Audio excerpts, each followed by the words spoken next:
नमस्कार, arise news में आपका स्वागत है। तो पेश है आज की अहम खबरें। देश में पिछले कुछ वर्षों में सर्वाइकल कैंसर के मरीज तेजी से बढ़े हैं, लेकिन समय रहते इसकी जांच और ट्रीटमेंट करवाए जाए तो इससे बचा जा सकता है। इसे देखते हुए सीवान के आदर्श मल्टी स्पेशलिटी सेंटर की डॉक्टर संगीता चौधरी ने सर्वाइकल कैंसर मुक्त भारत के लिए अभियान छेड़ा हुआ है। रामनवमी के उपलक्ष्य में वो 17 से 20 अप्रैल तक सर्वाइकल कैंसर से बचाव हेतु एक निःशुल्क मेडिकल कैंप लगा रही हैं। Arise news correspondent Rupesh Kumar ने डॉक्टर संगीता चौधरी से सर्वाइकल कैंसर को लेकर उनके अभियान व महिलाओं से जुड़े विभिन्न रोगों को लेकर खास बात की। नमस्कार, मैं हूं रूपेश कुमार। एराइज न्यूज में स्वागत है आपके आज सिवान जिला। मेरे सामने डॉक्टर संगीता चौधरी ने किस तरह से अपने मरीजों को देखने का काम करती हैं। मेरे सामने डॉक्टर साहब उपस्थित हैं, इनसे भी परिचय लेना चाहेंगे। सबसे पहले एराइज न्यूज में स्वागत है, एराइज 24 न्यूज में भी स्वागत है। धन्यवाद आपका और सभी दर्शक जो आपके माध्यम से हम लोगों तक जुड़ रहे हैं, उन सभी का धन्यवाद। किस तरह से अपने स्त्री संबंधित मरीजों को देखने का काम करती हैं आप? मैं सभी तरह के स्त्री प्रसूति एवं मांझपन से रिलेटेड जितने भी इशू हैं वो सारा चीज़ देखती हूँ। अगर स्त्री रोग देखना है तो लिकोरिया, प्रोलैप्स, जो भी बच्चेदानी बाहर आ जाना, धात की बीमारी, उसमें होने वाले कैंसर की जांच, स्क्रीनिंग, ट्रायाज सब करती हूँ और वैक्सीनेशन भी देती हूँ। अभी एक पेशेंट बाहर में आई हुई है वैक्सीन लेने के लिए और अभी हम लोगों का कैंप भी चल रहा है, जो उसका पीछे में 17 से 20 अप्रैल तक रामनवमी के उपलक्ष्य में हम लोगों ने सर्वाइकल कैंसर मुक्त भारत बनाने का जो प्रण लिया है, तो इसको सफल करने के लिए, इसको कारगर करने के लिए, इसको धरातल पे उतारने के लिए हम लोगों ने अपने हॉस्पिटल में कैंप भी चलाया हुआ है। और आपको एक पेशेंट का, अभी आपके सामने जो एक पेशेंट थी, नाम नहीं लेना चाहिए हम लोगों को, वैसे वो अगर पेशेंट अपना परिचय देना चाहें तो उनसे आप बाइट ले सकते हैं।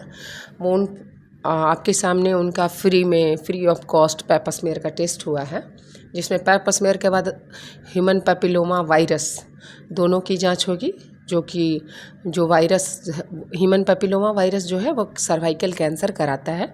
अगर आपको वायरस आपके धात में या लिकोरिया में प्रेजेंट है, आपके सर्विक्स में प्रेजेंट है, तो आपको 10 साल के बाद आपको कैंसर हो सकता है। तो हम लोग अभी से ही डिटेक्ट कर लेते हैं, स्क्रीनिंग कर लेते हैं कि हमारी कौन सी पेशेंट रिस्क में है, कौन नहीं है। और फिर इसके बाद हम लोग 5 साल पे उनको ह्यूमन पैपिलोमा वायरस के लिए स्क्रीन करेंगे, लेकिन पेपर स्मेयर हर 3 साल पे करेंगे, जो 25 साल के बाद से शुरू होगा। अगर वायरस नहीं होगा तो उनको वैक्सीनेशन दे दिया जाएगा। 3 डोज का वैक्सीनेशन है, जिससे वो जीवन पर्यंत इम्यूनिटी उनको मिल जाएगी और वो कभी भी सर्वाइकल कैंसर से तो वो नहीं मरने वाली हैं। 70% प्रोटेक्शन जो है उनको मिल जाएगा। अच्छा, किस तरह से मैडम ये भी देखा जाए कि जिस तरह से गर्मी पड़ रही है, डिलीवरी संबंधित बच्चे कमज़ोर हो जाते हैं, क्या आपके यहाँ अगर बच्चे आते हैं कहाँ पे ऑपरेशन से किया जाता है कि नॉर्मल डिलीवरी के कारण आपके यहाँ बच्चे कराया जाता है, इस पे क्या कहना चाहेंगे? वो गर्मियाँ है, इसके कारण तो डिहाइड्रेशन से औरतों को बचना चाहिए। हर 1 घंटे पे अलार्म लगा लेना चाहिए मोबाइल में, ताकि उनको पानी पीने का याद रह सके। लेकिन वो अगर पानी की कमी हो जा रही है पेट में बच्चे को, तो ज़रूरी नहीं है कि माँ के पानी पीने से ही है, वो प्लेसेंटेशन आपका डिफ़ॉल्ट है। उसमें प्लेसेंटा से जो एमनियन है, कोरियन है, जो मेम्ब्रेन्स है, वो कम सिक्रीट कर रहे हैं, वो पानी कम डिस्चार्ज कर रहे हैं और बच्चा का यूरिनेशन से वो होता है। तो बच्चे को अगर किडनी प्रॉब्लम है तो आपको पानी की कमी हो सकती है, तो इसके लिए आपको लेवल 2 करा लेना चाहिए और बाकी डॉक्टर से लगातार मिलते रहना चाहिए। अगर आपको पानी कम है, उसके लिए एक दवा भी आती है, उसको देने से कुछ तो AFI मतलब एमनियोटिक फ्लूइड इंडेक्स कुछ तो बढ़ जाता है। एक चीज़ में और चीज़ देखा जाता है कि तरह से बच्चे कमज़ोर हो जाते हैं, तो गर्भवती महिला को किस तरह से आहार लेना चाहिए? स्वस्थ बच्चे के लिए। हम लोग बोलते हैं कि अगर आप खाना खाते हैं तो थाली में एक एक चौथाई आपका फ्रूट्स होना चाहिए, एक चौथाई आपको सब्जियां होनी चाहिए और एक चौथाई से ज़्यादा आपको प्रोटीन सबसे ज़्यादा प्रोटीन होना चाहिए और फैट और कार्बोहाइड्रेट आपको लेना है, मगर कम मात्रा में लेना है। अगर नॉन प्रेग्नेंट स्टेट में है तो उससे 300 किलो कैलोरी आपको ज़्यादा लेना है अगर आप प्रेगनेंसी में हैं। ये भी मैडम एक चीज़ और पूछना चाहेंगे, किस तरह से देहात के अभी रीति रिवाज से देखा जाए, सारे महिलाएं डिलीवरी संबंधित खान पान सही नहीं करने के कारण बच्चे बहुत दिक्कत परेशानी सहना पड़ता है। उस स्थिति में अगर बच्चे आपके पास आते हैं तो किस तरह से ट्रीटमेंट करके उसको सही करने का काम करेंगे? हर पेशेंट का ट्रीटमेंट इंडिविजुअलाइज होता है, मतलब अलग अलग होता है, जैसा उनका कंडीशन है उसके अनुसार होता है। अगर बच्चा कमज़ोर है तो अगर माँ बाप नाटे हैं तो बच्चा पेट में जो है वो कम वजन का नाटा ही होगा। तो मगर वो ज़रूरी नहीं कि बीमार है, वो हेल्दी है, वो वज़न कम है तो उसके अनुसार स्मॉल फॉर जस्ट एज है, तो वो आपको देखना पड़ेगा कि क्यों स्मॉल फॉर एज है, मतलब कि अल्ट्रासाउंड से पता चलेगा। तो उसको कलर डॉपलर अगर करवाते हैं तो उससे आपको ये आइडिया लग जाता है कि बच्चा हमारा बीमार है या स्वस्थ है मगर नाटा है, कमज़ोर है मगर नाटा है। तो इसके लिए बहुत चिंता करने की आपको ज़रूरत नहीं होती है।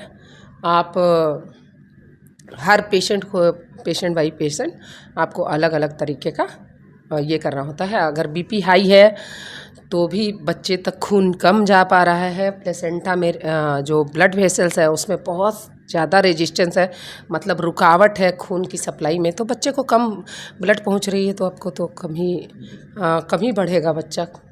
एक मिनट और आपके सवाल करेंगे। आपके हॉस्पिटल में तो आप तो मानी जानी यहाँ की सारे सिवान की कहाँ तक मरीज आपके पास पहुँचते हैं, दूर दूर के मरीज आपके पास पहुँचते हैं। आपके हॉस्पिटल में क्या सुविधाएँ हैं? क्या नहीं है ये पूछे, क्या नहीं है, सिवाय आईवीएफ छोड़ के सब कुछ है, लेकिन आईवीएफ भी हम लोग शुरू करने जा रहे हैं। और कॉल्पोस्कोपी है, मतलब दूरबीन से कैंसर का जांच है, जो शायद ही आपको सिवान में कहीं मिले ये देखने को। फिर आपको अल्ट्रासाउंड है, एक ही छत के नीचे लैब है, अल्ट्रासाउंड है, मेडिकल स्टोर है। तो पेशेंट एक बार आता है तो उसको कहीं भी इधर उधर दौड़ने की ज़रूरत नहीं पड़ती है, इतनी धूप में उसको इधर उधर भागना नहीं पड़ता है, टेम्पू रिक्शा का फिर भाड़ा बच जाता है, एक ही छत के नीचे आप रहते हैं तो, और पेशेंट का टाइम भी बच जाता है। लास्ट क्वेश्चन मैडम आपसे पूछेंगे, किस तरह से आपने फ्री और कॉस्ट कैंप लगाकर सारे मरीजों को आपने देखने का कार्य की है, इस पर क्या कहना चाहेंगे? वो हम लोगों को लगा कि नवरात्रि चल रहा है तो इस मौके पे कुछ महिलाओं को जो कन्या पूजन होता है नवमी के दिन, तो आज नवमी है तो आज कन्या पूजन है, तो हम लोग कन्या पूजन में छोटी छोटी बच्चियों को जो करवाते हैं पैर धो के, उनका खाना भोजन पानी और दक्षिणा देना, उनका स्वागत करना, तो उसके बजाय हम लोग हेल्थ से रिलेटेड कुछ महिलाओं का कल्याण कर दें। तो इसके लिए हम लोगों ने ये कैंप की शुरुआत नवमी कन्या पूजन के दिन से किया है। जी। लास्ट क्वेश्चन आपसे पूछेंगे, सिवान की सारे मरीजों के लिए एराई न्यूज़ में, एराई 24 न्यूज़ में क्या संदेश देना चाहेंगे? यही कि आप लोग अच्छा काम कर रहे हैं, लगे रहिए और ऊपर वाले पे सब कुछ छोड़ दीजिए। अगर आप अच्छा करेंगे तो रिवार्ड भी अच्छा ही मिलेगा आपको। बेस्ट विशेष फ्यूचर के लिए शुभकामनाएं।